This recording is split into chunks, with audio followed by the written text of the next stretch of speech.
Terima kasih saudara. Saya masih terhubung dengan Pak Ngurah dan Bu Ayu. Kita lanjutkan perbincangan pada pagi hari ini. Nah, ini saya ke Bu Ayu. Ibu Ayu, Anda seorang ibu rumah tangga juga ya? Ada berapa putra-putri di rumah Ibu?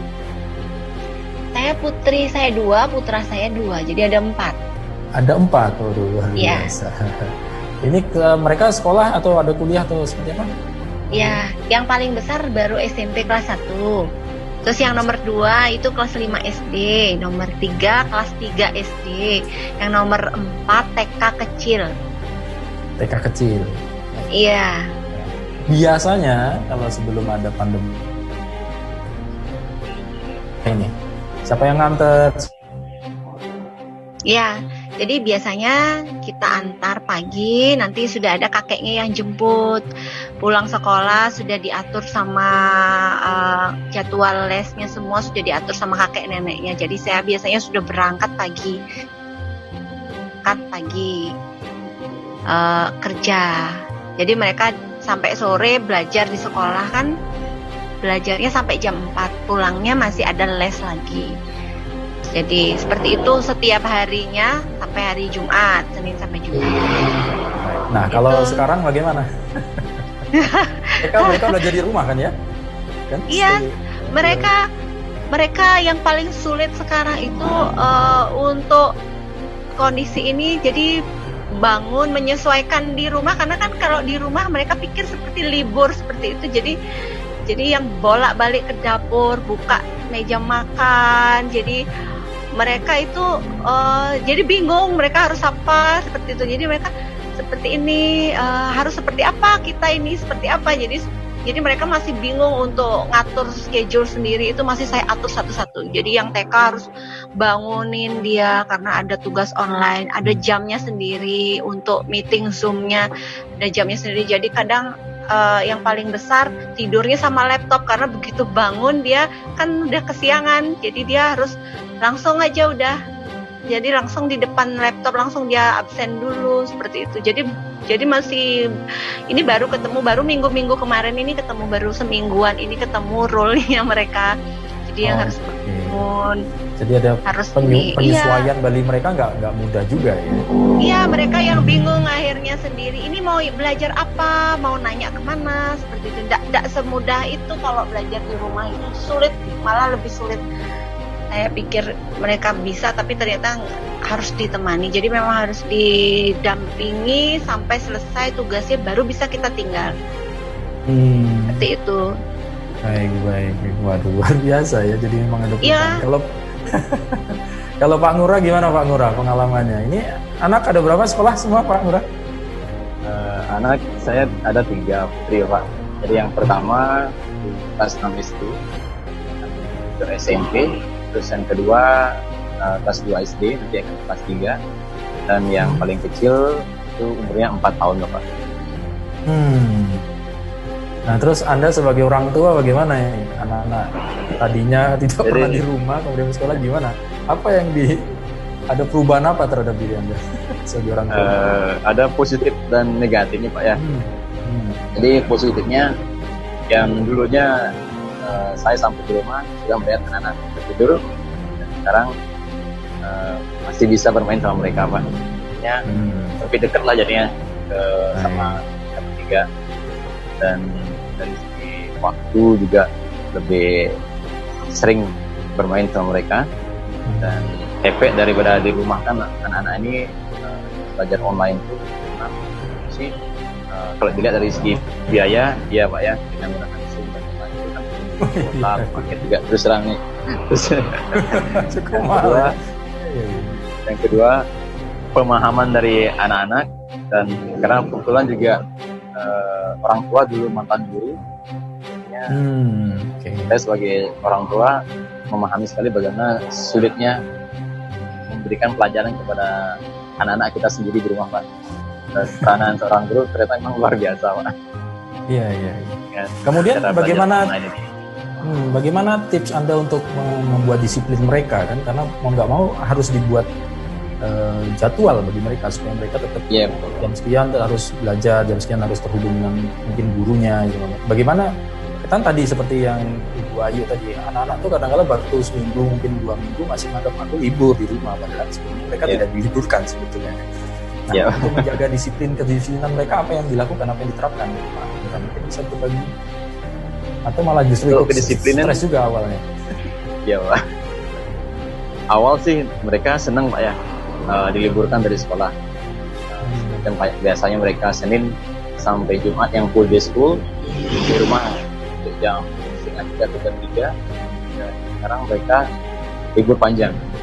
Dengan libur panjang itu pun mereka bingungan juga, kok nggak ketemu sama teman-teman, belajarnya secara online sulit dimengerti juga Pak ya. Kemudian mau nanya ke juga siapa yang ditanya. Jadi orang tua juga mau nggak mau saya sama istri gantian juga menemani mereka juga. Begitu Pak. Dan untuk kedisiplinan saya tetap sih seperti pas mereka waktu sekolah Pak. Jadi bangun tuh emang harus bangun pagi jam 6 paling lama jam 6:30. Kalau kita belum bangunnya bangunkan. Jadi biar tidak nanti pas kondisi normal lagi menyesuaikan itu yang sulit Pak nanti. Terutama jam waktu bangunnya. Untuk pekerjaannya kayak pekerjaan rutinitas kayak nanti tetap kita jalankan Pak. Dan proses pas pelajaran online kan diberikan schedule dari sekolahnya, penting kita standby di TV ataupun di handphone. Baik, ya. Nah kalau Ibu Ayu, kendalanya apa sih Bu untuk ada 4 anak semua sekolah gitu kan? Yang dirasakan kendala awalnya apa nih? Kemudian akhirnya bisa diatasi juga gitu. Gimana Bu Ayu? Ya, di awal itu kan jadi kita orang tua yang selalu koordinasi sama guru-guru mereka. Jadi kebetulan anak saya yang nomor 2, 3, 4 itu sekolahnya sama, di satu sekolah yang sama. Jadi kan semua guru menghubungi saya di nomor yang sama seperti itu. Jadi tugasnya itu saya harus atur. Jadi si anak ini jamnya juga sama mereka. Jadi agak bingung ketika harus pakai handphone, semua harus pakai handphone bersamaan. Jadi memang ya karena jadwal itu mereka jam belajarnya kalau dibeda-bedakan, jadi mereka agak, karena masih anak-anak kan mereka rebutan. Jadi itu pertama di awal-awal itu saya duluan, ini duluan gitu. Jadi dari info guru kelas itu harus masuk Google Classroom. Jadi saya masukin dulu satu, daftarin dulu dengan ID, password dan segalanya. Jadi saya belajar dulu, kan saya nggak bisa. Jadi sebelumnya itu nggak paham pakai bener-bener yang teknologi. HP ini hanya saya pakai untuk kerja saja, yang seadanya saja, karena kan nggak berhubungan dengan teknologi yang seperti yang lainnya. Mungkin orang tua lainnya udah bisa, saya yang masih belajar, itu yang mumet banget yang saya rasakan di awal. Ya, jadi harus diinfo sama gurunya, Bu, kenapa anaknya belum masuk kelas, sudah jam segini? Itu jadi saya yang bingung sendiri, ini harus masuk kelas gimana caranya, seperti itu. Jadi masih menyesuaikan banget lah dengan teknologi sekarang ini.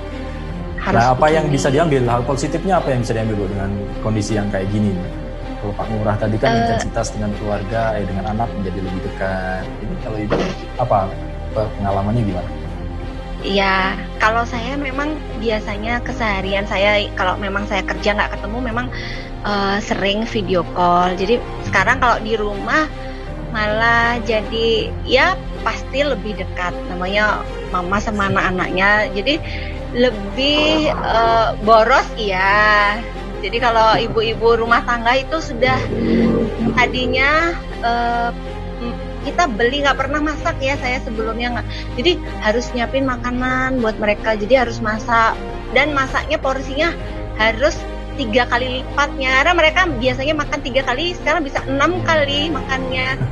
Jadi ya, jadi kalau nggak dikasih juga mereka akan, ini apa ya, ini mau makan apa, jadi buka-buka kulkas, terus jadi buka-buka makanan sedikit-sedikit. Karena aktivitas biasanya di luar itu Iya, nggak ada, jadi- jadi pelariannya ke makanan. Iya. Konsumtif. Jadi seperti itu. Jadi kita bingung hari ini apa ya. Jadi aduh hari ini harus menu ini besok. Jadi kita yang bingung sendiri kadang. Mereka untungnya sih. Jadi mereka bisa juga saya ajak ikut terlibat. Ayo deh kalau kayak begini, yaudah masak apa bareng-bareng. Jadi sambil belajar. Saya akhirnya juga belajar. Jadi positifnya saya sedikit bisa memasak akhirnya yang tadinya nggak bisa. Dan bareng sama mereka itu ya seru banget jadinya. Kedekatan kita itu nggak bisa diungkapin deh pokoknya. Lucu-lucuan ya gitu tiap hari. Baik Ibu Ayu, Werdi, Pak Nura, Oke. Ya. Terima kasih atas waktunya untuk sharing pada pagi hari ini bersama Kompas TV ya. Jadi memang banyak pengalaman-pengalaman yang tadinya tidak terpikirkan, sekarang mau nggak mau harus kita hadapi sebagai orang tua yang terdampak langsung dari pekerjaan juga, atau juga terdampak dari anak-anak yang tidak biasa sekolah, biasanya normally sekarang harus di rumah. Itu pun harus ada tips dan trik juga ya, karena tidak semua orang tua juga siap menghadapi ini. Tapi kita mudah-mudahan pandemi ini segera berakhir. Ya, semoga. Ataupun Ya, kenormalan yang baru ya. Kalau memang nantinya memang harus online menjadi kebiasaan kita kemudian dengan kasus ini ya, ini kenormalan yang baru gitu ya. Baik, sekali lagi terima kasih Pak Nuraoke, Ibu Ayu, mudah-mudahan sehat selalu, salam untuk keluarga. Tanggara, ya, terima kasih. Tetap sehat sama-sama. Terima kasih. Nah, saudara, itu tadi sharing kami bersama dengan Pak Murah, pelaku pariwisata yang terdampak oleh karena harus kemudian juga ada Ibu Ayu yang biasanya harus konsultasi atau memberikan konsultan kepada para peternak ayam, kemudian harus terbatasi kegiatan aktivitasnya. Nah, setelah ini nanti kita akan mengetahui bagaimana dari sudut psikologis untuk menghadapi situasi-situasi yang berubah, situasi-situasi yang sulit ini. Untuk itu jangan kemana-mana, tetap di Sapa Redaksi On.